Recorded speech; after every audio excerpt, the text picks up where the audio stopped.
মাস দেড়েক আগেও ছিল চরম অনিশ্চয়তা। অনেকে ধরেই নিয়েছিলেন এবছর এশিয়া কাপ হচ্ছে না। পেহেলগাম কাণ্ড উস্কে দেয় ভারত পাকিস্তান দ্বন্দ্ব, আর তাতে ভূ রাজনৈতিক পরিস্থিতির সঙ্গে উত্তপ্ত হয় ক্রিকেটাঙ্গনও। সে কারণেই এশিয়া কাপ আয়োজন একরকম অসম্ভব মনে হতে থাকে। যদিও ঢাকায় এশিয়ান ক্রিকেট কাউন্সিলের বার্ষিক সাধারণ সভার সফল আয়োজনের মধ্য দিয়ে বদলে যায় দৃশ্যপট। এসিসি জানিয়ে দেয় ৯ থেকে ২৮ সেপ্টেম্বর অনুষ্ঠিত হবে এশিয়া কাপ। এরপর থেকেই দলগুলোর প্রস্তুতি শুরু। ভারতীয় ক্রিকেট বোর্ড হোস্ট হলেও সংযুক্ত আরব আমিরাতে হচ্ছে আসর। বছরের এই সময়ে সেখানকার অসহনীয় গরমে খেলার চ্যালেঞ্জ নিতে হবে প্রতিটি দলকে। সে হিসেবে ত্রিদেশীয় সিরিজ খেলা পাকিস্তান, আফগানিস্তান আর স্বাগতিক আমিরাতি ক্রিকেটাররা অন্য দলগুলোর তুলনায় কিছুটা হলেও এগিয়ে থাকবে।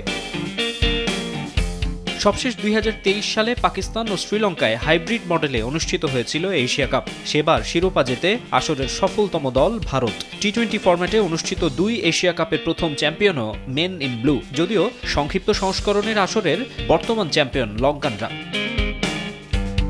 ৩ বছর পর আবারও টি-20 ফরম্যাটে হচ্ছে এশিয়ান শ্রেষ্ঠত্বের লড়াই। প্রথমবারের মতো দল সংখ্যা ৮টি। গ্রুপ এ তে ভারত পাকিস্তান ছাড়াও রয়েছে সংযুক্ত আরব আমিরাত ও ওমান, আর গ্রুপ বি তে বাংলাদেশের প্রতিপক্ষ শ্রীলঙ্কা, আফগানিস্তান ও হংকং। মোট ১৯ ম্যাচ অনুষ্ঠিত হবে ২ ভেন্যুতে, দুবাই আন্তর্জাতিক স্টেডিয়াম আর আবুধাবির শেখ জায়েদ স্টেডিয়াম।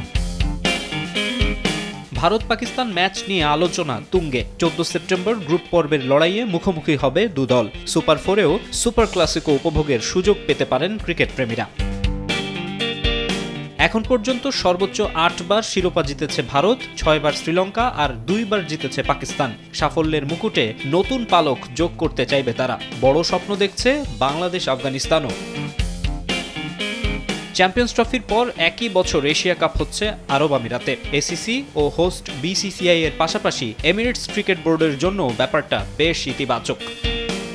মাকসুম আলম খান, সময় সংবাদ।